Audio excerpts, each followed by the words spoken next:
시간 좌우에 한번 이렇게 인사해 봅시다. 성도님은 우리 교회의 보배입니다. 인사해 볼까요? 성도님은 우리 교회의 보배입니다.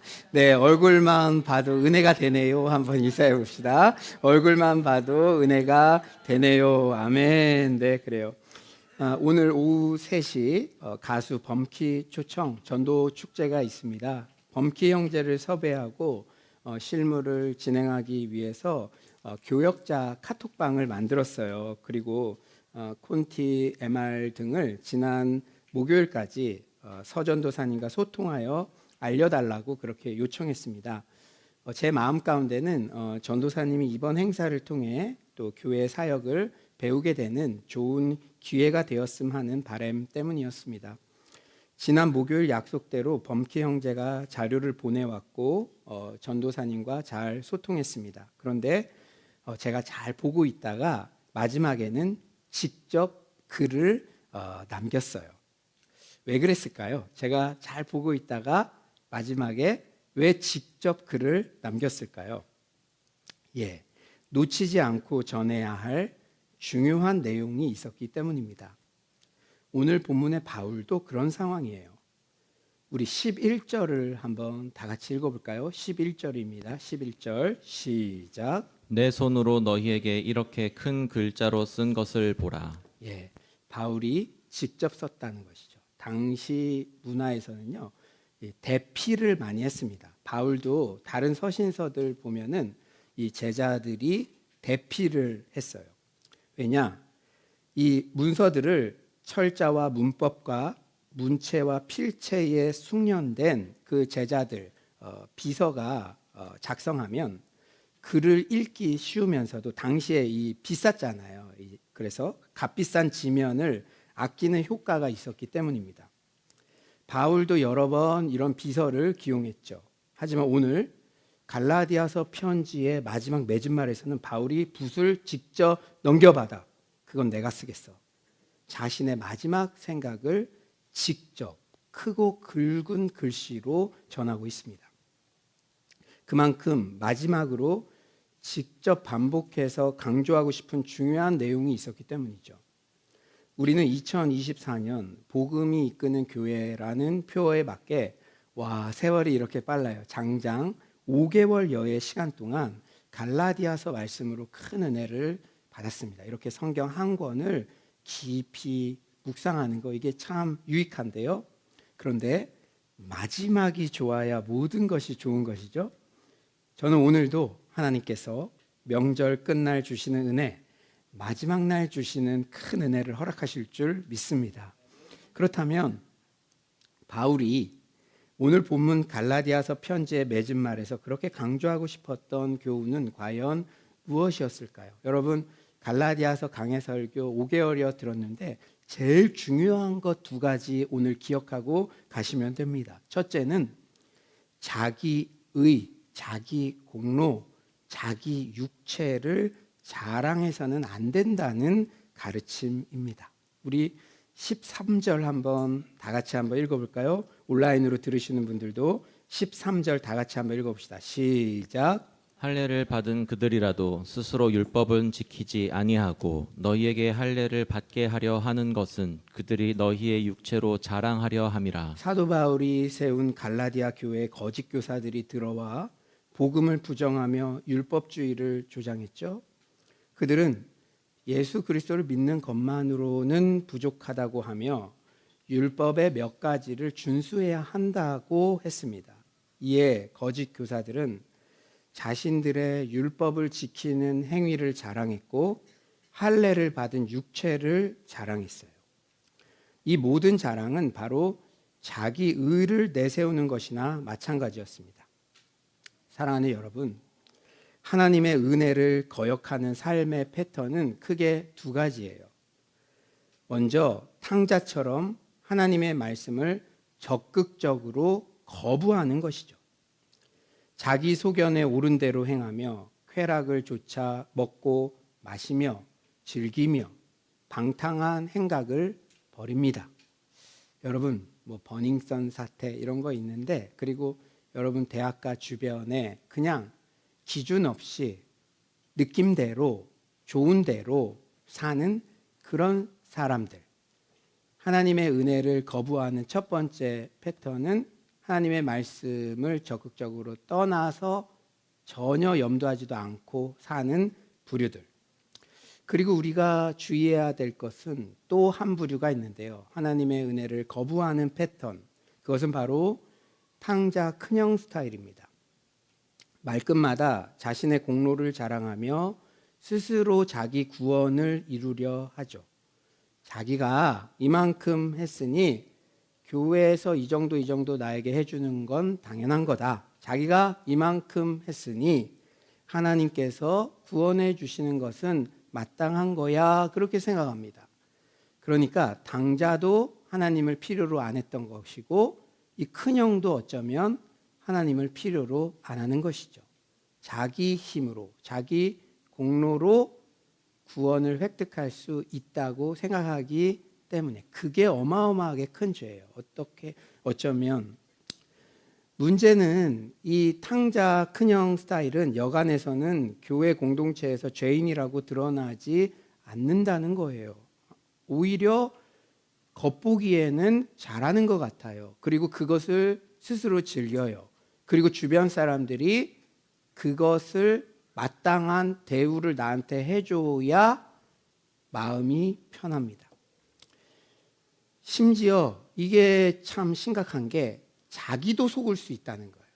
이게 하나님을 대적하는 건데, 하나님을 필요로 안 하다고 하는 건데도 자기도 신앙생활을 잘하고 있다고 생각할 수 있기 때문에 이게 큰 문제입니다.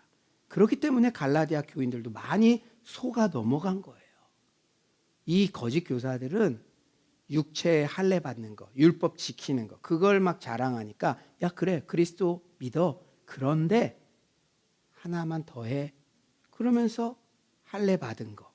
그러면 할례 받은 사람 안 받은 사람 있으면 오늘날로 치면은 뭐 기도를 매일매일 하는 거. 이걸 은근히 나는 이번 주에 이걸 했으니까 나를 인정해 줘야 돼. 너희들은 루저야. 이런 마음들.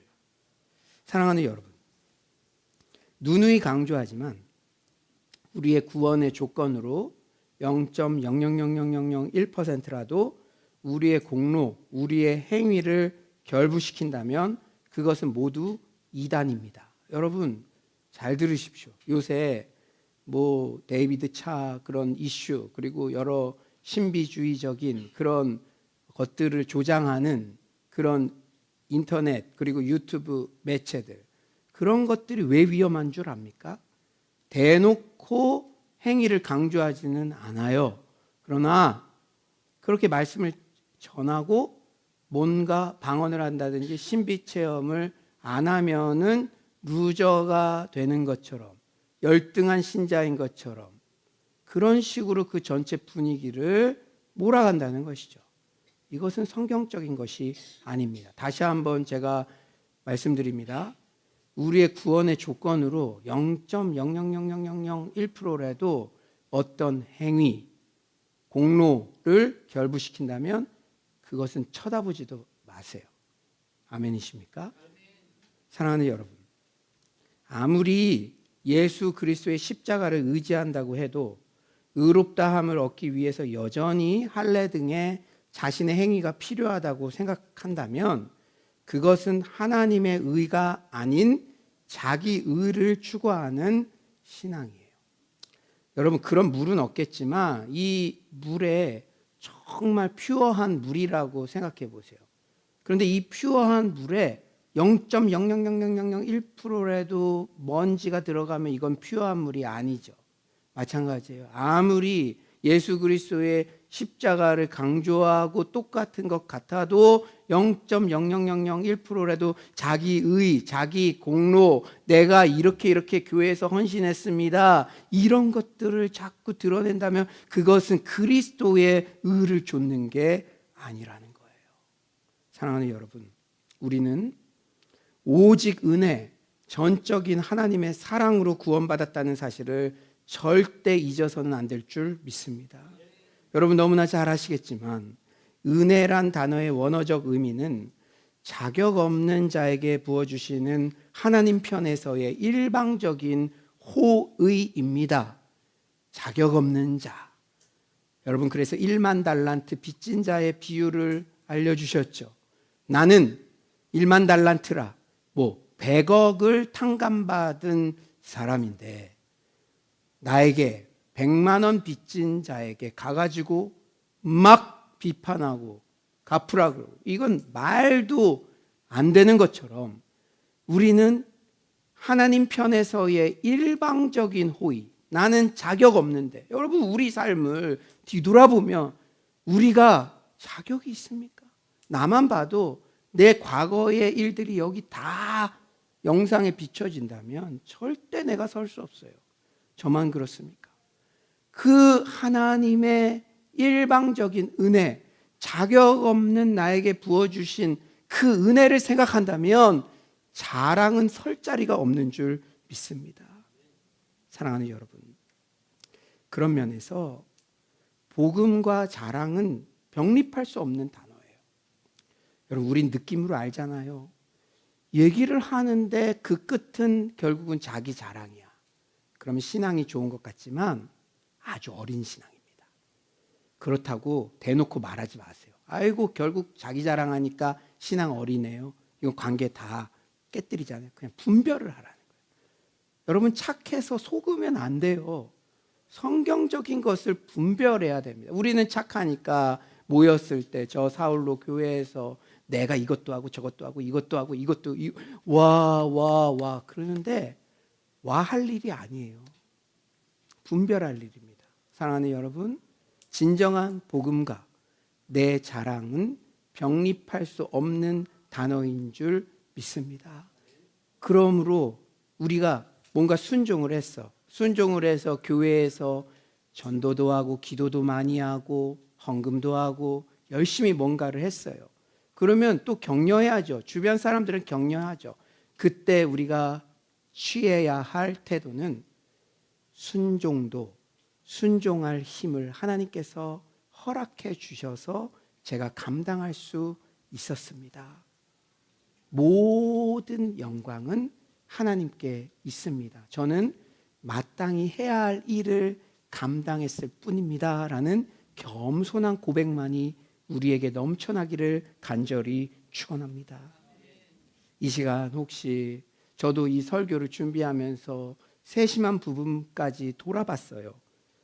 내 입술에서 나의 육체, 즉 겉으로 드러난 나의 성과, 나의 헌신, 나의 종교적 열심, 나의 공로 등을 자랑한 적은 없는지 돌아보기를 바랍니다. 나는 제일 잘 알잖아요. 나도요, 부끄러워서 저도 목회자니까 다 말할 수 없지만 그럴 때 있어요. 얘기하고 나니까 아이고야, 그럴 때는 주님, 저 사람이 지금 들은 거 기억도 나지 않게 해주세요. 그렇게 제가 중보합니다. 딱 깨달으면. 뭔가 얘기했는데 아이고야, 내가 그거 헌신할 수 있었던 것도 주님 주신 은혜 때문에 한 건데 주님, 제가 부끄럽습니다. 아직도 이 정도입니다. 그렇다고 말한 거 가지고 다 찾아가가지고 전화해서 아이고 그건 더 커져요. 일 더 커지니까 그때 주님, 저 사람이 이거 기억도 나지 않게 해주세요. 사랑하는 여러분, 참으로 아이러니한 것이 우리는 틈만 나면 어떻게든 나와 관련된 것은 자랑하고 싶잖아. 내가 일주일 동안 기도를 예전보다 좀 많이 했으면 누가 기도 이번 주에 얼마나 했어요? 그 물어보기를 막 이렇게 원하잖아요. 은근히 내 자녀도 그래요. 그게 인간의 본성이에요. 그래요. 우리는 틈만 나면 어떻게든 나와 관련된 거 자랑하고 싶지만 아이러니한 게 있어요. 뭐냐? 자기 자랑만 하는 사람 옆엔 가기도 싫어해요. 우리는 우리 자신에 대한 것은 틈만 나면 어떻게든 자랑하고 싶지만 어이구 저 사람은 가봤자 자기 자랑만 해? 그러면 그 사람 곁에 안 가고 싶잖아요. 여러분들은 착해서 그런 마음도 안 먹는 것처럼 되게 새추름하게 앉아있지만 우리 마음에 다 그런 거. 어떤 사람 옆에 있어요. 옆에 있고 싶어요. 겸손한 사람 옆에 있고 있잖아요. 여러분, 나만 자랑해야지 남 자랑하는 건 들어주기 어렵다는 게 불편한 진실이자 아이러니한 것입니다. 여러분, 우리 교회 그리고 우리 사랑방 공동체 또 우리 가정 누구나 오고 싶은 그런 공동체로 부흥할 수 있는 방법은 생각보다 심플해요. 오늘부터 내 자랑은 줄이고 남 자랑을 2배로 늘리면 되는 줄 믿습니다. 제가 사랑방도 부흥하는 사랑방들 보면 사랑방 나눔할 때 옆에 사람들 높여줘요. 그때부터 부흥되는 줄 믿습니다. 두 번째로 이 바울이 마지막에 직접 자기가 붓을 건네받아서 큰 글자로 쓰면서 갈라디아서 썼던 거 다른 건 다 잊어도 이거 하나만은 너가 잊지 말아라 강조했던 것은 우리의 자랑은 오직 예수 그리스도의 십자가라는 진리입니다. 아멘이십니까? 우리의 자랑은 오직 뭐라고요? 십자가. 우리 14절을 한번 다 같이 한번 큰 목소리 읽어봅시다. 14절입니다. 시작. 그러나 내게는 우리 주 예수 그리스도의 십자가 외에 결코 자랑할 것이 없으니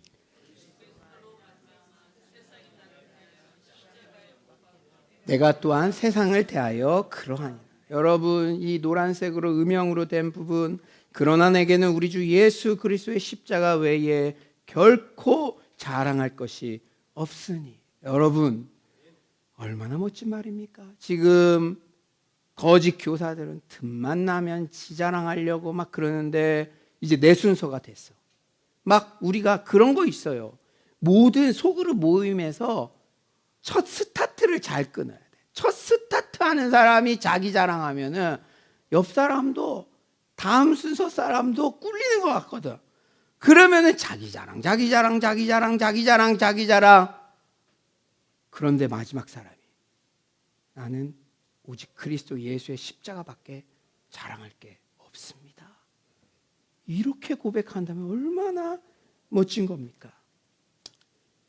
거짓 교사들은 틈만 나면 자기 공로를 자랑하는 데 혈안이 되어 있지만 바울은 오직 십자가만을 자랑해요. 기독교에서 중요한 것은 우리의 성취가 결코 아닙니다. 여러분 이거 기억하세요. 내가 뭔가를 해야 사람들이 나를 인정할 것 같고 또 하나님도 나를 수용해 주실 것 같고 그게 사탄의 속임수예요. 내가 뭔가를 해야 된다. 하나님은 우리가 못할 거 이미 아세요. 복음에서 가장 중요한 건 나의 성취가 아니라 그리스도께서 2000년 전에 이미 하신 성취를 믿고 받아들이는 것인 줄 믿습니다. 나의 성취가 아니라 그리스도의 성취. 내 행위가 아니라 오로지 전적으로 그리스도가 2000년 전에 갈보리산에서 행하신 그 일 때문에 우리는 구원받습니다. 이미 구원받았어요. 이미 우리는 하나님께 수용되었습니다. 율법주의자들은 스스로의 노력으로 천국의 자리를 확보했으므로 자신을 자랑스럽게 여기죠. 내가 할례라는 걸 했어. 내가 이 정도로 기도생활, 말씀생활 이걸 했어. 그러니까 내 힘으로 그 자리가 확보된 거잖아요. 그러니까 자랑하고 싶겠죠. 내가 이렇게 해냈으니까. 하지만 복음을 제대로 이해한다면 자랑할 것은 십자가밖에 없는 줄 믿습니다. 이게 이해가 안 되면 복음 앞에 다시 서야 돼요. 내가 자랑할 것은 십자가밖에 없다. 오직 그리스도의 십자가 대속 사건을 믿기만 하면 오직 은혜로 구원받을 수 있기 때문입니다. 그리스도의 구원 사역을 제대로 이해하면 우리 자신의 공로에 대한 자랑은 완전히 배제됩니다. 우리 에베소서 2장 8절에서 9절 우리 한번 다 같이 한번 읽어볼까요? 에베소서 2장 8절 9절 이 말씀은 우리 자녀들도 꼭 알아야 될 말씀이에요. 정말 성경에서 중요한 말씀이에요. 에베소서 2장 8에서 9절 시작. 너희는 그 은혜에 의하여 믿음으로 말미암아 구원을 받았으니 이것은 너희에게서 난 것이 아니요 하나님의 선물이라. 행위에서 난 것이 아니니 이는 누구든지 자랑하지 못하게 함이라. 아멘, 아멘, 아멘. 은혜로 자격 없는 너희가 구원받은 거야. 선물이야. 그러니까 딱 말씀하시잖아요. 자랑하지 못하게 하려고. 자랑하지 못하게 하려고 이렇게 하셨는데 자랑하면 이건 뭔가 많이 어긋나 있는 것이죠. 14절 하반절에 바울은 또 이렇게 고백해요. 그리스도로 말미암아 세상이 나를 대하여 십자가에 못 박히고 내가 또한 세상을 대하여 그러하니라. 여러분 이거 오해하면 안 돼요. 교회 안에만 선하고 세상은 다 악하다 이런 이원론을 말하는 게 아니에요. 여러분 우리가 복음을 제대로 받아들이면 가장 큰 변화는 세상이 뭐라고 해도 과도하게 신경 쓰지 않는다는 점이에요. 더 이상 세상의 인정에 목매달지 않는다는 것이죠. 14절에 세상이 죽었다가 아니라 세상이 나를 대하여 죽었다는 표현에 유의하세요. 그러니까 세상 이거 썩을 것들이야. 다 죽어 없어져야 돼. 이게 아니라 세상은 그대로더라도 저 사람에게는 강력한 힘 그대로더라도 나에 대해서는 죽었다는 거예요. 사랑하는 여러분, 이 말씀의 의미는 세상 사람들이나 세상의 것들은 다 악함으로 어떤 것도 가지지 말라는 것이 결코 아닙니다. 여러분, 예수님께서도 기도를 가르쳐 주실 때 세상에서 일용할 양식을 주옵소서 그 기도도 해야 된다 말씀해 주셨어요. 세상은 다 썩어질 것, 죽을 것들이야. 그럼 그런 기도 안 가르쳐 주셨겠죠. 우리에게도 세상을 살아갈 일용할 양식이 물론 필요합니다. 그런데 이 말은 세상이 전부인 것처럼 일희일비하지 않는다는 거예요. 이 세상에 무엇도 예전처럼 전적으로 나를 쥐락펴락할 수 없다는 거예요. 예전에는 교회에 오려고 했다가도 내 친구가 더 잘 산다는 말 들으면 하루 종일 막 그게 막 교회 와도 기분 나쁘고 누굴 봐도 기분 나쁘고 배우자 봐도 너 때문에 내가 이래 자녀들 봐도 막 기분 나쁘고 그게 나를 복음은 1년 365일 들어도 잘 기억이 안 나는데 친구가 나보다 공부도 못했고 그랬던 친구가 예쁘지도 않았던 친구가 시집 잘 가서 그런 얘기 딱 들으면 그거 5초 들었는데 그게 막 하루 종일 잠도 못 잘 정도로 그런데 이제는 그 세상이 쥐락펴락하지 않는다는 거예요.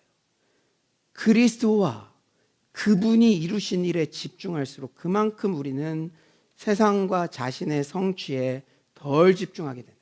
내가 뭐를 했다 그런 거에 덜 집중하게 된다는 거예요. 여러분 이것은 우리가 경험으로도 다 알 수 있잖아요. 십자가가 우리의 모든 것이 될수록 세상의 매력은 점점 희미해집니다. 여러분 십자가 사랑과 세상을 의식하는 강도는 반비례해요. 여러분 언제 그렇게 막 메이커 옷 그리고 환경 그런 거 뭐 더 좋은 대학 더 좋은 직장 그런 게 언제 그렇게 많이 막 크게 보입니까? 여러분 세상과 나는 간 곳 없고 구속한 주만 보이도다 정확하잖아요. 십자가의 은혜에 깊이 잠기면 그 관심이 줄어들어요. 그러면 요새 내가 지난 일주일 동안에 세상 게 자꾸 크게 보였어. 막 비교해가지고 막 암울해졌어. 십자가를 그만큼 바라보지 못했다는 거죠. 여러분, 십자가 사랑에 깊이 잠길수록 세상의 기준과 평가는 크게 신경 쓰이지 않게 돼요. 그러므로 세상에 촉망받는 직업을 내려놓고도 땅끝 오지 선교사로 의료 선교사로 헌신하시는 많은 의사들이 있잖아요. 미쳤다고 그럽니까? 세상을 몰라서 그럽니까? 세상 살아갈 때 돈이 안 필요해서 그렇습니까? 아니죠. 십자가의 사랑이 지배하니까 크게 느껴지니까 그런 선택을 할 수 있다는 거죠. 하지만 십자가 사랑이 식어질수록 온통 나의 신경은 세상적인 평가에 몰두하게 됩니다. 얼마 전 레인 있죠. 가수 B씨의 챌린지 쇼츠 영상을 보고 제가 크게 깨달은 바가 있었어요.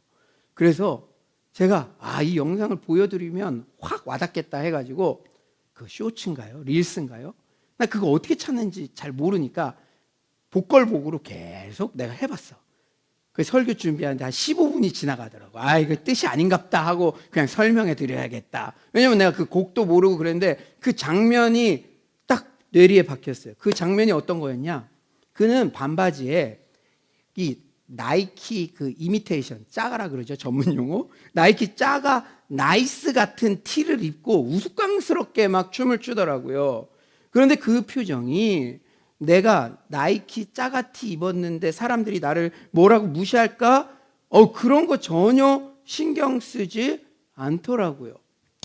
여러분, 우리 어른들 좀 공감하시겠습니까? 제가 초등학교 좀 고학년쯤 때 그때 이제 나이키라든지 프로스펙스라든지 그런 농구와 아디다스 그런 것들을 아이들이 신고 오기를 시작했어요. 그래서 저희 집은 좀 검소한 집이었거든요. 그래서 저희 어머니에게 저도 그거 좀 신고 싶어요. 제가 이렇게 얘기를 했어요. 그랬더니 저희 어머니가 시장에 가서 프로 월드컵을 사오셨어요. 프로스펙스인 줄 알고. 그리고 뭐 이건 좀 애들이 아닌 것 같은데, 그러니까 슈퍼카미트 뭐 이런 걸 사오시고 그 다음에 뭐 아다다스 뭐 이런 거를. 그러니까 그때는 어린 마음에는 막 이게 막 선이 3개여야 되는데 막 4개야 막 이래서 막 이거 막 감추려고도 하고 막 이게 막 부끄럽고 그랬어요. 그런데 B 씨는 다르더라고요. 나이스 같은 거 입어도 당당해요. 왜 그럴까? 왜 그럴까요? 충분히 나이키 정품 티를 사고도 남는 돈이 있음에도 연출상 일부러 이미테이션 짜가 입은 거니까요. 여러분, 내 안에 그리스도 십자가의 충분성으로 가득 차 있다면 내가 짜가를 입든 정품을 입든 세상 사람들의 기준에 비친 나의 모습은 그렇게 신경 쓰이지 않겠죠. 최근 세상과 주변 사람들과의 비교 때문에 다소 낙담되거나 우울했던 사람이 있다면 궁극적인 해결책은 단 하나뿐입니다. 십자가 밑에 나아가 그 충분하고 고귀한 사랑으로 담금질해야 될 줄 믿습니다. 그리스도의 십자가는 우리를 죄의 저주로부터 해방시켰습니다. 여러분, 죄의 저주로부터의 해방이 얼마나 어마어마한 것이냐면요, 나이키 정품과는 비교도 할 수 없죠. 죄로부터의, 죄의 저주로부터의 해방. 저는요, 내 죄책감 문제 때문에 6개월인가를 막 진액이 빠지는 것 같은 고통, 밤마다 잠이 안 오는 것 같고 정말 심각하게 사망의 음침한 골짜기를 걸어갔던 것 같은 그런 시기를 걸어봤었어요. 살도 쫙 빠지고 즐거움이 없어요. 하루에 즐거움이 없어요. 여러분은 그런 경험 없습니까? 죄책감이 여러분의 모든 인생을 짓눌렀을 때, 그때는요, 유일한 소망이 잠 좀 5시간 편하게 좀 자면 소원이 없겠다. 주님, 그냥 일상의 즐거움 회복시켜 주세요. 그것만을 간절히 바라잖아요. 그런데 예수 그리스도의 십자가가 죄의 저주로부터 우리를 근원적으로 해방시키신 줄 믿습니다. 예수 안에 있는 나에게 정죄함이 없나니.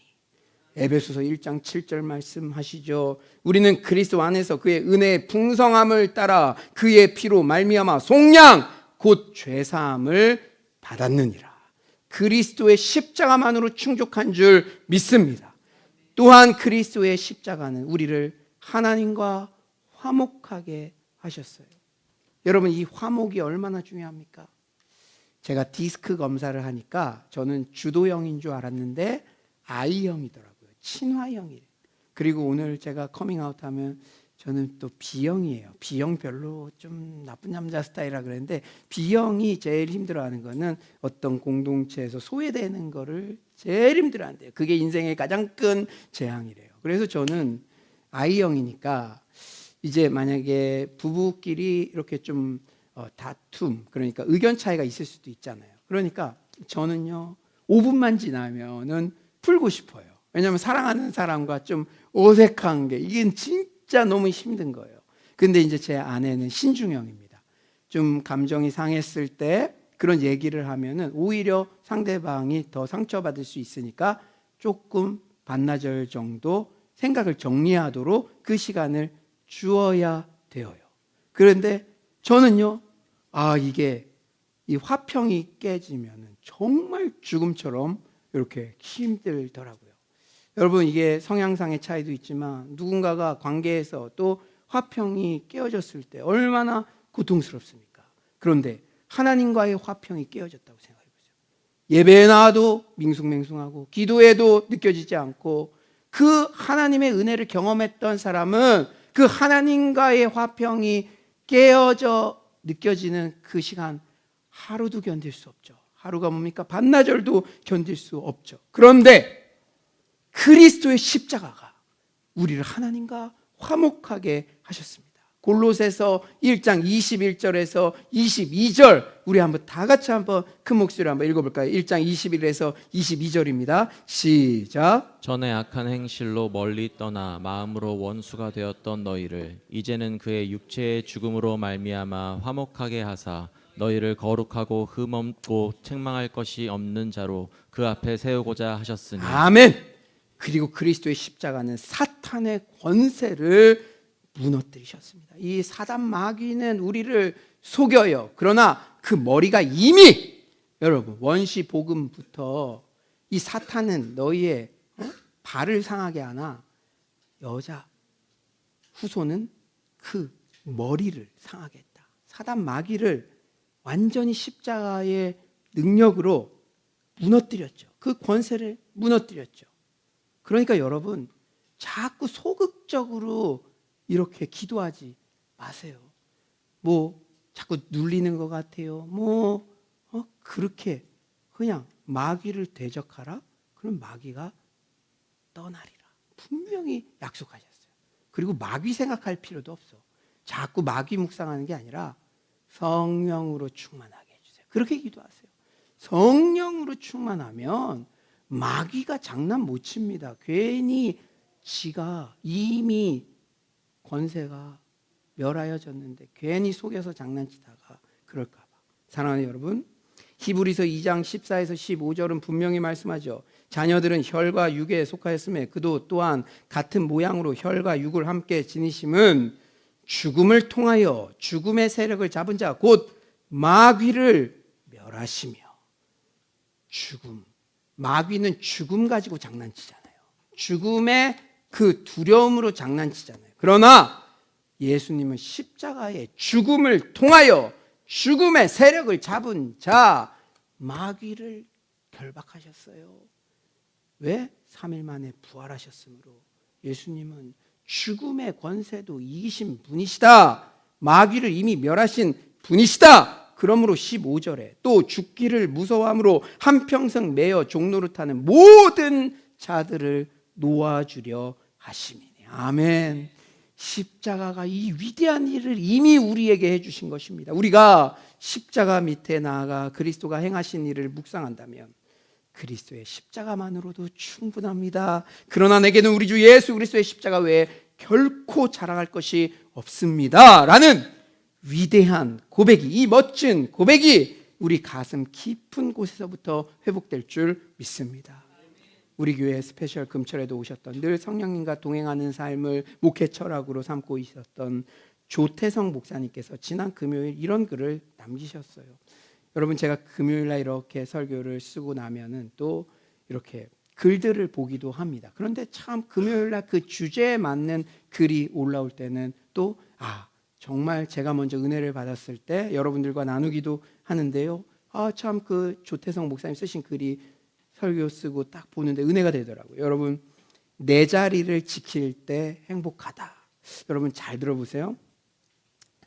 가수 싸이는 강남스타일이 전 세계적으로 히트를 치고 미국에 진출해서 큰 인기를 누렸어요. 최근 유퀴즈에서 싸이가 당시를 회상하면서 의미 있는 이야기를 해요.